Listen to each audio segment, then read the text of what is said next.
महाराष्ट्र कर्नाटक सीमेवरील कागल तालुक्यातील सोनगे येथे दरवर्षी नागपंचमीच्या दिवशी श्री चौंडेश्वरी देवीची यात्रा भरते। यंदाही पारंपरिक उत्साह आणि भक्तिमय वातावरणात यात्रेचे आयोजन करण्यात आले। यात्रेनिमित्त सकाळी मान्यवरांच्या हस्ते श्री चौंडेश्वरी देवीला अभिषेक करण्यात आला। त्यानंतर काकड आरती पार पडली। यावेळी भाविकांनी मोठ्या श्रद्धेने देवीचे दर्शन घेतले।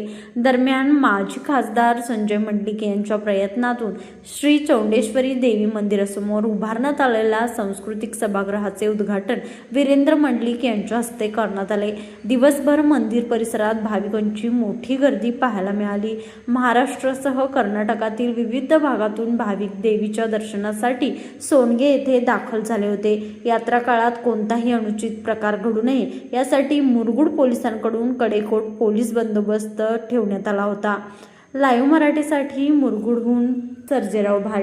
सोनगे तालुका कागल येथे चौंडेश्वरी मंदिर म्हणजे नागोबाचं मंदिर सुप्रसिद्ध असलेलं इथं आपण खुला मंडप सभागृह आपले सर्वांचे नेते संजयदादा मंडलिक साहेब यांच्या माध्यमातून व आंबेडकर पालकमंत्री आंबेडकर साहेब यांच्या माध्यमातून दिलेला आहे।